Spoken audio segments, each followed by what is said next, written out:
Welcome to Our 2 Cents, a podcast about money, real life, and the decisions that shape both. Welcome back to the Our 2 Cents podcast, and today we are talking about systems, financial systems that we've put in place to help us on our financial journey, because putting systems in place is way better than relying on willpower alone. 100%. I am an accountant by trade, and from a work perspective, whether it's work or whether it's personal, I believe that systems and automating things will help set you up for success. I know for myself personally, before we started implementing systems, if I had to do something manually, there was a big chance I would have forgotten about it. Yeah. And I need to take myself out of the equation. So most successful people are actually not as involved in their day-to-day finances as what you might think. I'm not saying that you just turn a blind eye to it, but what I am saying is you got to use systems to help you get to your goals. Yeah, it's a toolbox. It's going to help you supplement what you're already doing and kind of help give that lift for you instead of relying on yourself to do it by yourself. Just like with weight loss, meal planning is a tool. It is a system that helps you get further to that goal. And we're going to share a few today that have helped us get further. Yeah. Do you recall a time in our marriage where we just winged it, right? We didn't use any systems? Oh, yeah. At the beginning, when I was the sole provider, we had zero systems. It was survival of the fittest. It was a one-income family. I had gotten pregnant within the year after we got married. And so it was very much just surviving. But at the same time, we also were able to pay off debt. So there wasn't a system per se of really putting things in the proper place. It was how little can we spend so we can put more money towards debt. Yeah. And I think as you were saying that, it's we didn't have the systems we're going to talk about, but we had some basic personal finance principles that we were implementing. We didn't know that we were. Yeah. But as time has passed by over the last 10, 15 years or so, we started to, at least myself, and then when we got married, that we started to read up after authors, and we started to learn more about personal finance, which we've then taken and made our own, and that's what we share with people. Yeah, I think systems are so important because decision fatigue can be so real. Think about how many times you go back and forth about what you're going to have for dinner or what restaurant you're going to go to.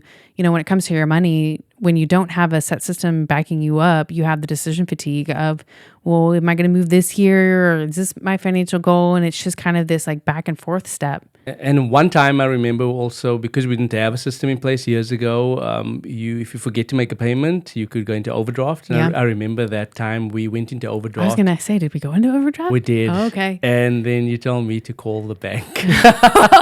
I remember this. Oh my word, asking me, right? I was like, just pay it. But we weren't actually in the means to just pay it, right? Yeah.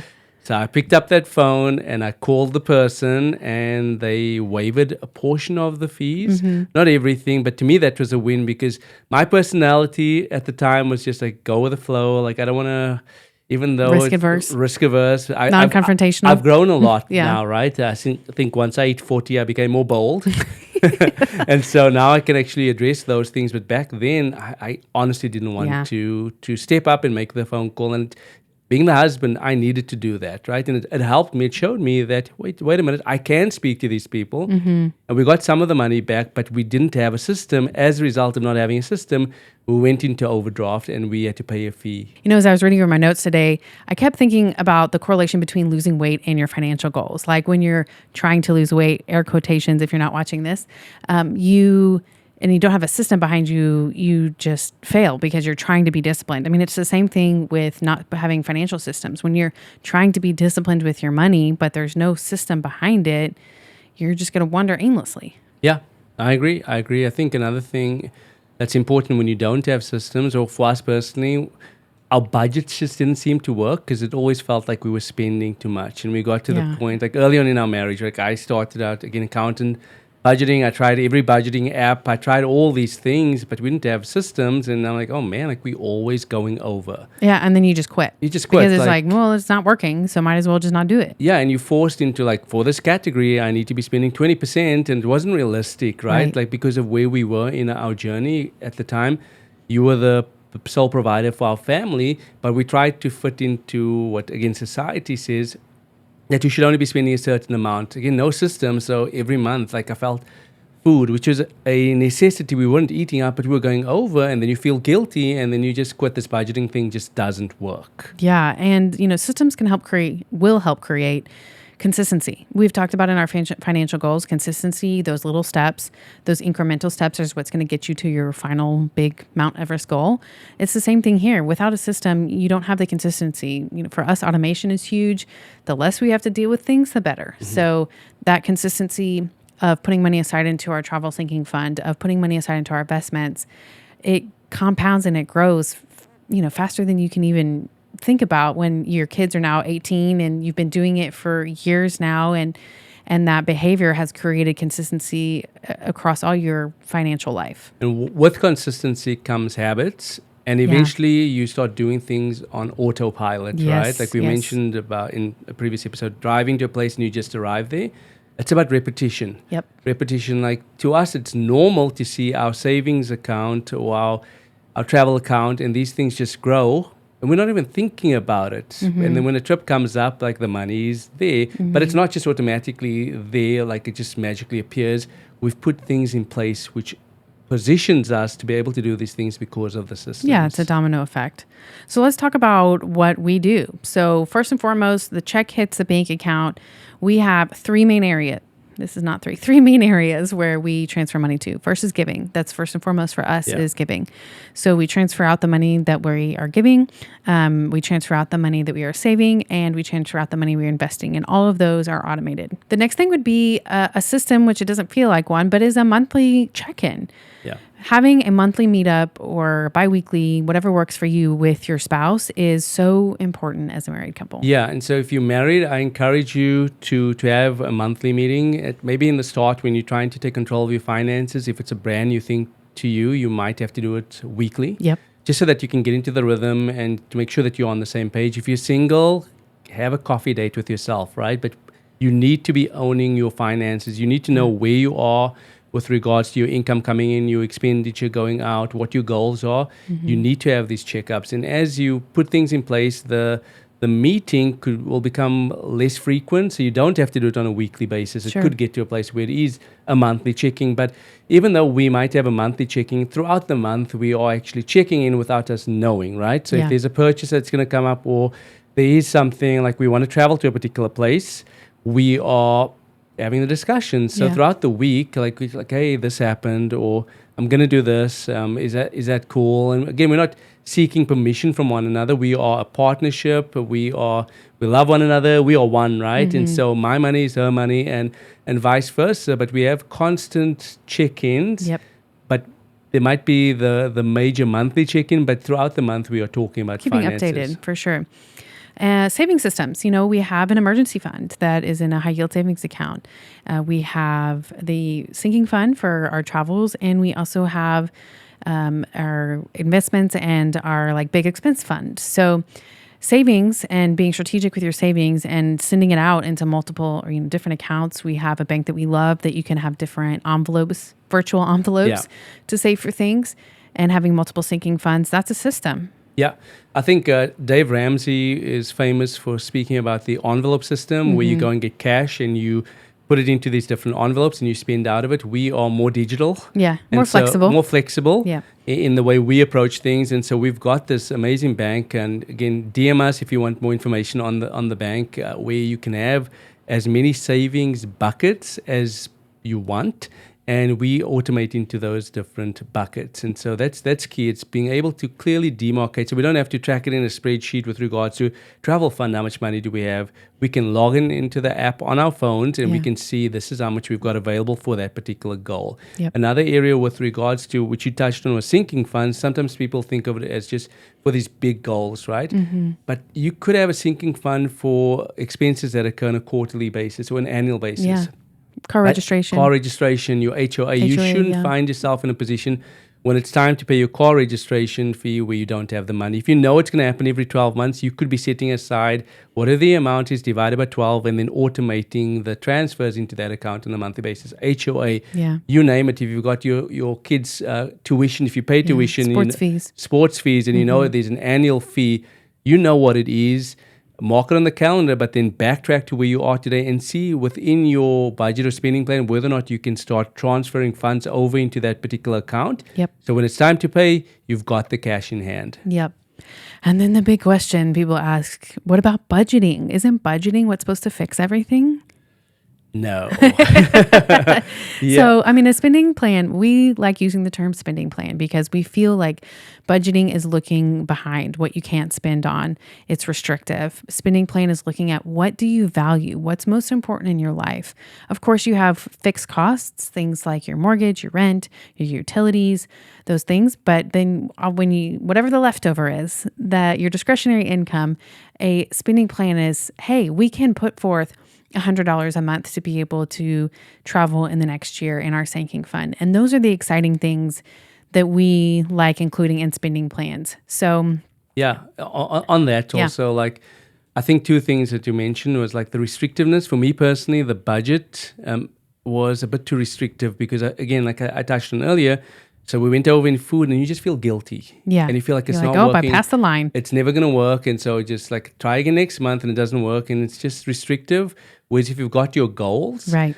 You are actually going to be spending on your money on the things that's important to you. So like you've mentioned, it's more forward thinking as opposed to restriction. So we make sure that our resources, our income, our money is going towards the things that really matter to us. So that is a system for us. A spending plan is a system. It's just not a budget. It's not a restriction.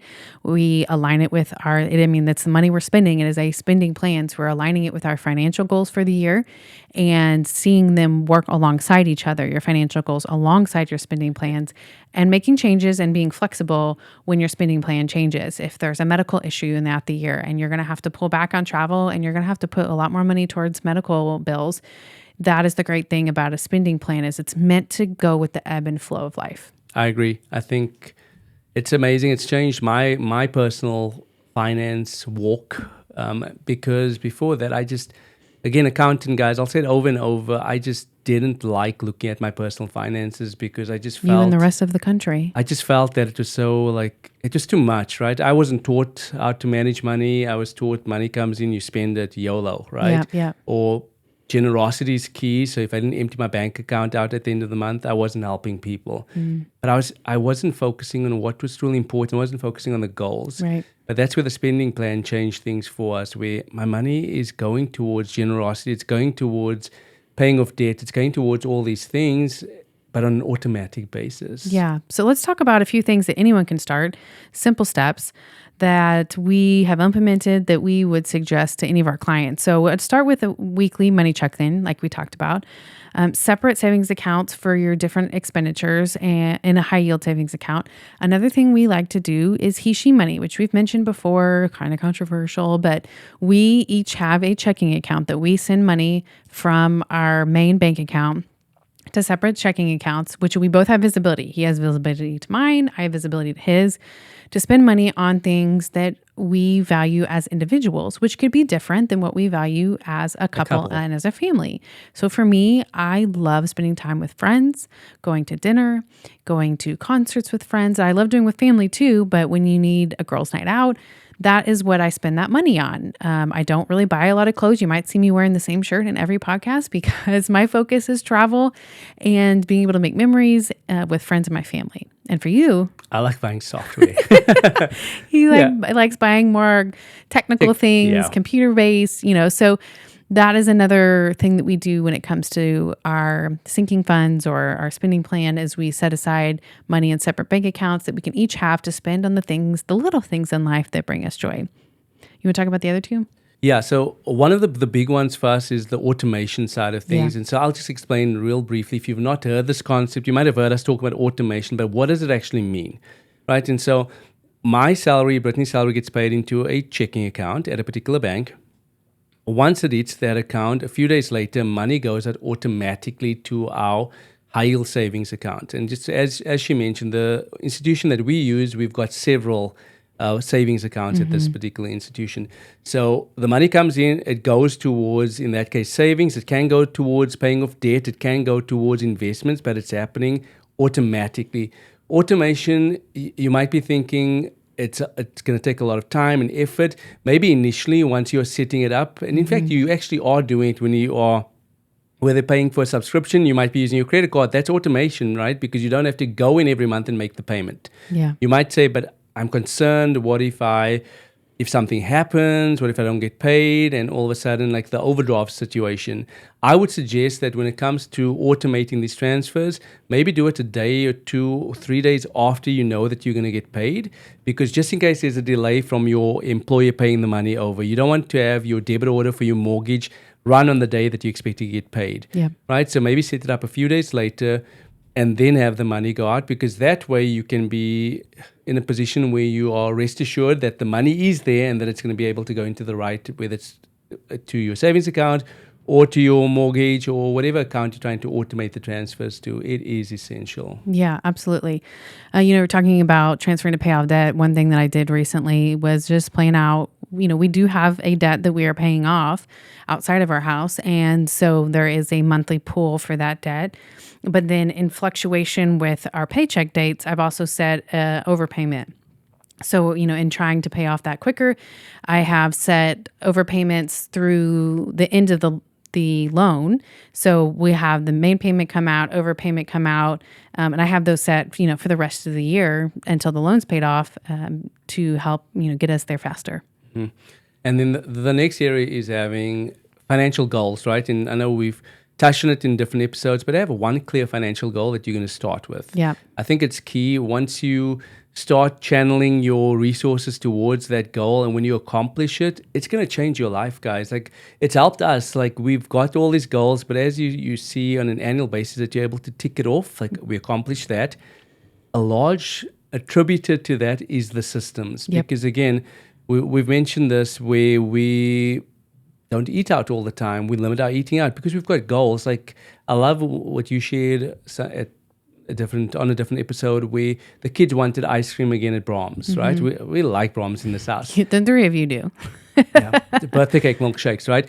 But you said no, explained to them that we've got a trip coming up, and as a result of that, the goal won, for lack of a better word. Yeah. I get what you're saying. You know what I'm trying to say? It's just like if we didn't it's have a small the goal, step toward, but including the kids in it as well. So they're like, okay, this is not just mom and daddy's goal, this is our goal too, and we are going to benefit.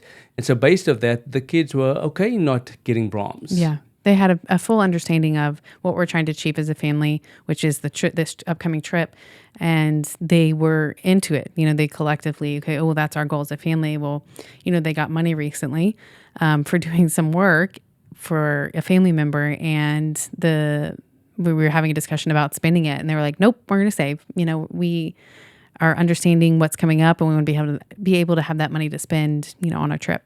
Yeah. And to me, I think when you've got the right systems in place, that your management of your money gets easier. Absolutely. It's like going on a road trip without having your Apple Maps, Like, if you really, truly don't know the way, like, it's repetition, right? If you're going to your school or your work every day, you're taking the same road because you know it.